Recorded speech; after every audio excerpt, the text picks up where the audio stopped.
శ్రీ మహావిష్ణువు వరాహ అవతారం కూడా ధరించడం అనేది కొంత ఆశ్చర్యాన్ని కలిగిస్తుంది. ఇందులో ఉన్నటువంటి ఆంతర్యం ఏంటో తెలియజేస్తారా? దేవి భాగవతంలో చోట విష్ణుమూర్తి చమత్కారంగా ఒక మాట అంటాడు అమ్మవారి దగ్గర. అంటే విష్ణువు, శివుడు, బ్రహ్మ వీళ్ళందరూ అమ్మవారి ఆజ్ఞ అనుసరించి ప్రవర్తిస్తున్నారని చెప్పే కథ. అంటే దైవాన్ని శక్తి స్వరూపిణిగా, మాతృస్వరూపిణిగా ఆరాధించే విధానం ఏమిటో చెప్పింది కథ దేవి భాగవతం. అంటే ఒకే దైవాన్ని అనేక రకాలుగా ఆరాధించవచ్చు. ఒక్కొక్క ఆరాధనా విధానాన్ని చెప్పడానికి ఒక పురాణం పుట్టింది. అంతేగాని ఇంతమంది దేవుళ్ళు ఉన్నారు అనుకోకూడదు. మనకు అభిరుచులు రకరకాలుగా ఉంటాయి. నువ్వు అమ్మ రూపంలో ఆరాధించాలా, దేవి భాగవతంలో ఉంది చూసుకోవయ్యా ఎలా కావాలో. కాదండి విష్ణు అంటావా భాగవతంలో చూసుకో, శివుడు అంటావా శివపురాణంలో చూసుకో అని చెప్పడానికి ఇన్ని చెప్పారు మన వాళ్ళు. ఇన్ని చెప్పింది ఒక వ్యాసుడే. ఎందుకు చెప్పాడు ఇన్ని అంటే మన అభిరుచులు రకరకాలుగా ఉంటాయి కాబట్టి.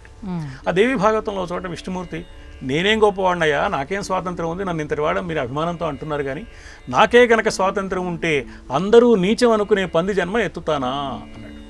అంటే లోకంలో పంది నీచమైంది అనే అభిప్రాయం మనకుందిగా. విష్ణుమూర్తి మరి తనంతట తాను వచ్చిన అవతారం కదా, ఆ వరాహ రూపాన్ని ఎందుకు ధరించాలి అని ఆశ్చర్యం కలుగుతుంది మనకి. ఎందుకు ధరించాడు అంటే 2 కారణాలు కనిపిస్తాయి.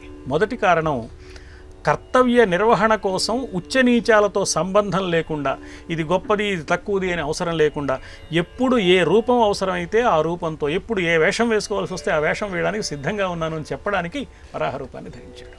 ఇది ఒక కారణం. కావాల్సిన పని పూర్తి చేశాడు, భూమిని పైకి తీసుకొచ్చాడు. వరాహం ఏం చేస్తోంది? భూమిని ఉద్ధరిస్తోంది. అంటే భౌతికమైన మానసిక స్థితి నుంచి మనకు జ్ఞానాన్ని ఇవ్వడం, ఉద్ధరించడం దానికి సంకేతం.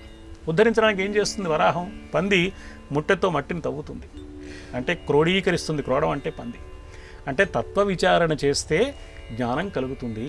వర అహం శ్రేష్టమైన నేను అంటే ఆత్మస్వరూపాన్ని అని చెప్పే మాట వరాహానికి ప్రత్యేకత. కాబట్టి వరాహ రూపాన్ని ధరించి జ్ఞాన వైభవాన్ని, అజ్ఞానాన్ని నిర్మూలించి జ్ఞానాన్ని పొందే విధానాన్ని స్వామి ఉపదేశించాడు అని మనం గుర్తించాలి. ఇది వరాహ రూపం యొక్క ప్రత్యేకత.